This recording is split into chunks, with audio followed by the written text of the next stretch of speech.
Hello there guys and welcome. My name is Westo and today we're taking a look at a game called League of Angels.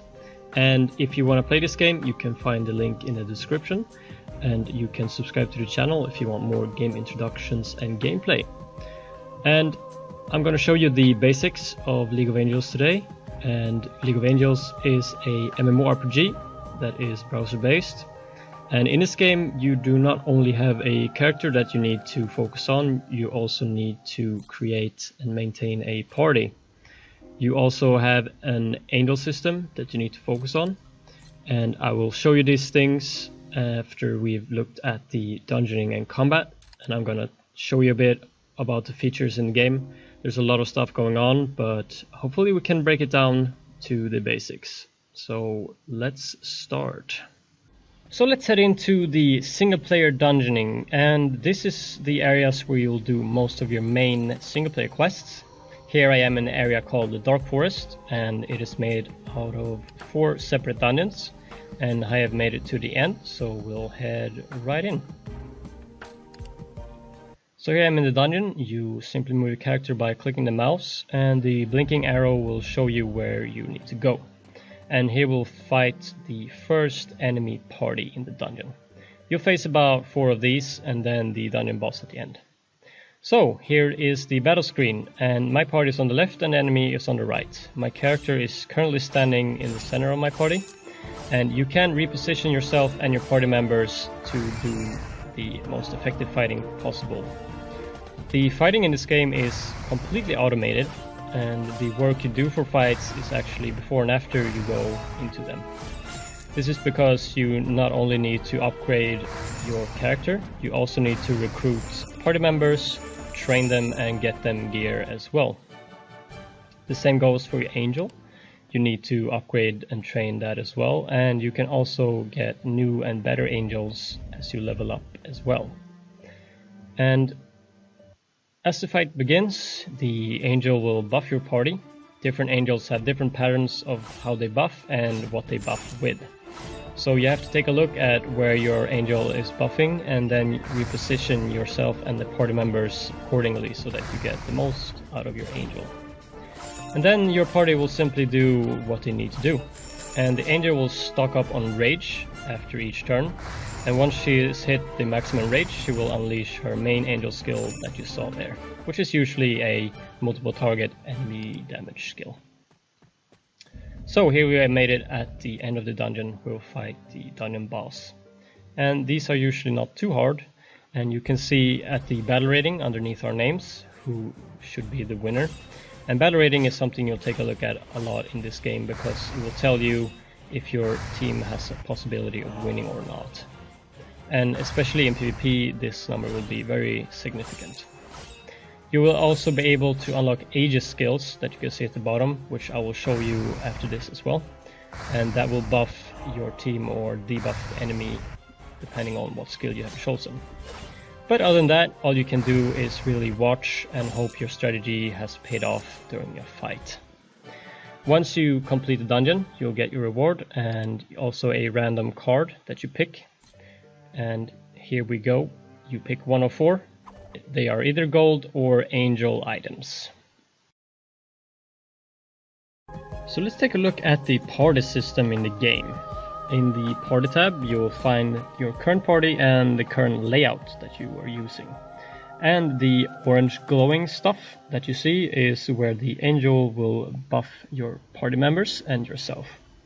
So you need to use your layout as effective as possible. Different buffs are called halos, and there you can see the pattern over the 6 slots. It is currently targeting the center with health and the physical defense in the front. So you have to drag and drop your members to use this in the way you wish.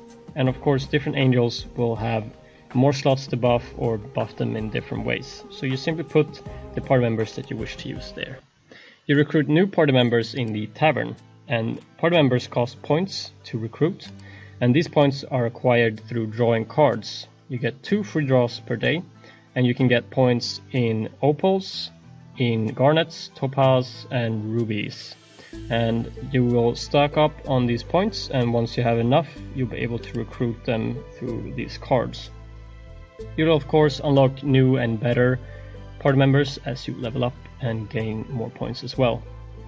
And I have recruited 3 blue ones, and my next one will probably be a purple one. Your party members can be upgraded further in your inventory screen. Here you can give them their own gear. You can upgrade this gear as much as you like, just like you would with your character. And you can socket and enhance it as you would your character as well. And this will give your party even more battle rating and be stronger.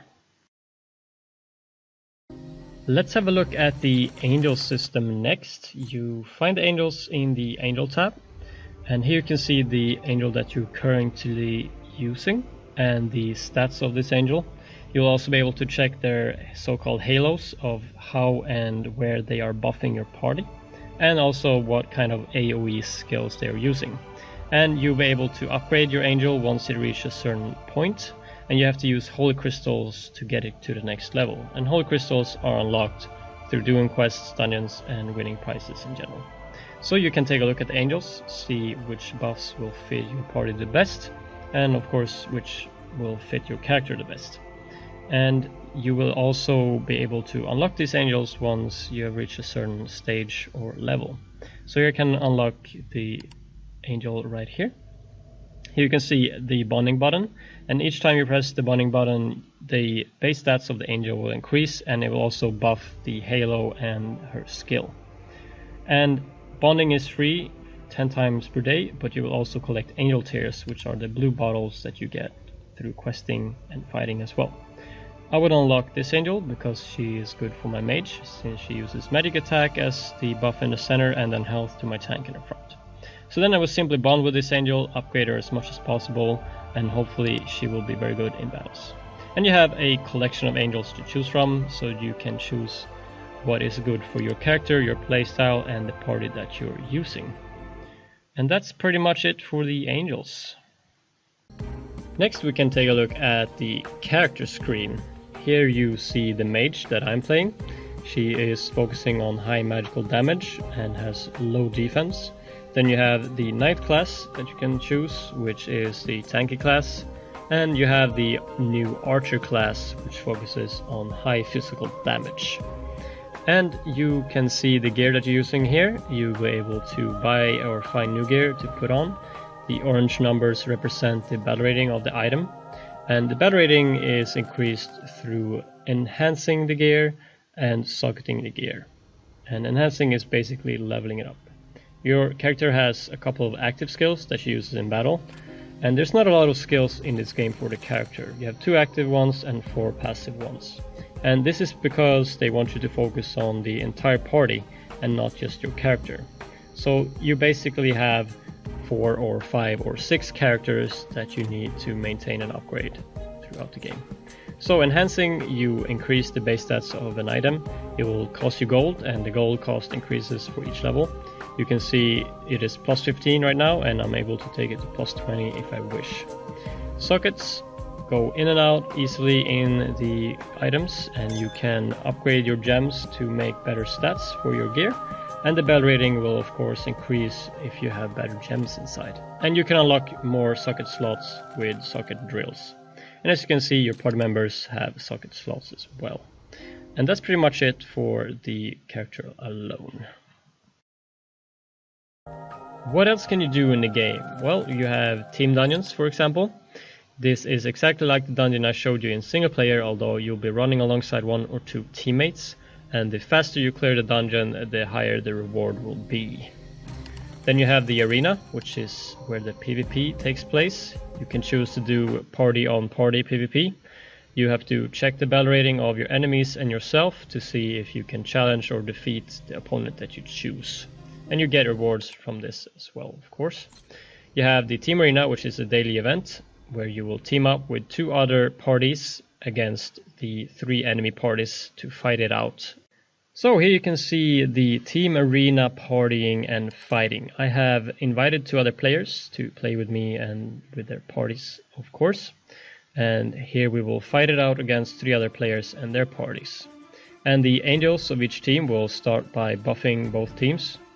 And then we will head into the fighting And you just have to hope that your strategic positioning, the upgrading and leveling of your character and your troops will make you win the fighting in the end.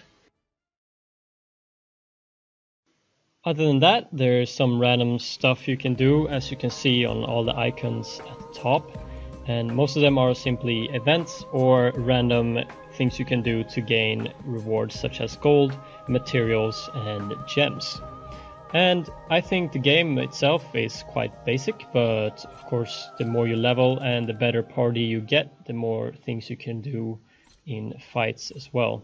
And you'll probably focus mostly on doing team-based stuff such as the team arena or doing stuff with your guild.